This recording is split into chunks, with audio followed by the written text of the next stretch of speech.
بہت پہلے کی بات ہے، ایک گاؤں میں رحمت علی نامی تاجر رہتا تھا۔ اس کی پہچان گاؤں میں صرف دو چیزوں سے ہوتی تھی، ایک اس کی دولت اور دوسرا اس کا بے تحاشا لالچ۔ رحمت کی دکان گاؤں میں سب سے بڑی تھی، اس کے پاس بیل گاڑیاں، زمینیں، سونا چاندی سب کچھ تھا، مگر پھر بھی دل کبھی مطمئن نہ ہوتا۔ لوگ اسے کہتے، رحمت بھائی اللہ کا شکر ادا کرو، لیکن وہ ہمیشہ ہنستا اور کہتا، بھائی پیسے کی کبھی تسلی نہیں ہوتی، جتنا ملے کم لگتا ہے۔ ایک دن رحمت بازار سے واپس جا رہا تھا، شام کا وقت تھا، آسمان پر ہلکے بادل تھے اور ہوا میں سرسراہٹ تھی۔ راستے میں اچانک ایک پرسرار بوڑھا فقیر سامنے آ گیا۔ اس کے ہاتھ میں ایک پرانی لکڑی کی لاٹھی تھی اور اس کی آنکھیں کسی راز سے بری ہوئی لگتی تھی۔ فقیر نے رحمت کو روکا اور کہا، بیٹا میں دیکھ رہا ہوں تیرے دل میں خلا ہے، دولت ہے مگر سکون نہیں۔ رحمت چونکا، بابا آپ کو کیسے پتا؟ فقیر مسکرایا اور اپنی تھیلی سے ایک سنہری مرغی نکالی۔ وہ مرغی عجیب سی تھی، اس کے پروں میں ہلکی سی سنہری چمک تھی۔ فقیر بولا، یہ مرغی روزانہ سونے کا انڈا دے گی، لیکن ایک شرط ہے، صبر کرنا ہے، اگر لالچ کیا تو سب کچھ کھو بیٹھو گے۔ رحمت کی آنکھیں چمک اٹھی، اس نے مرغی پکڑی، فقیر کو سلام کیا اور خوشی خوشی گھر لوٹ آیا۔ اگلی صبح رحمت کو جیسے ہی مرغی کے ڈبے سے انڈے کی ٹھوں کی آواز آئی، اس کا دل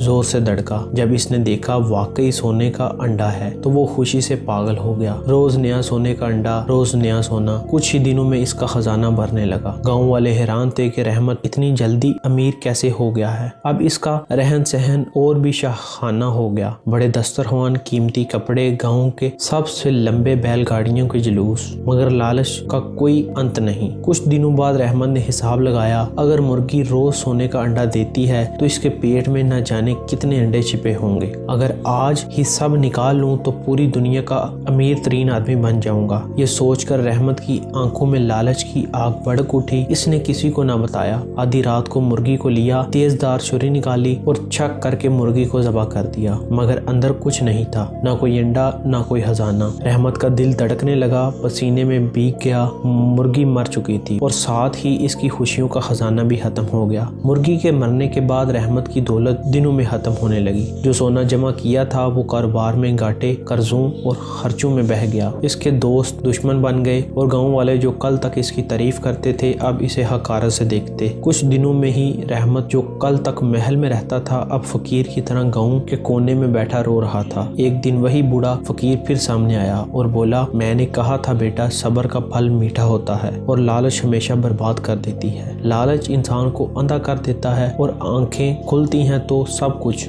ہاتھ سے جا چکا ہوتا ہے۔ صبر، قناعت اور شکر گزاری ہی اصل خزانہ ہے۔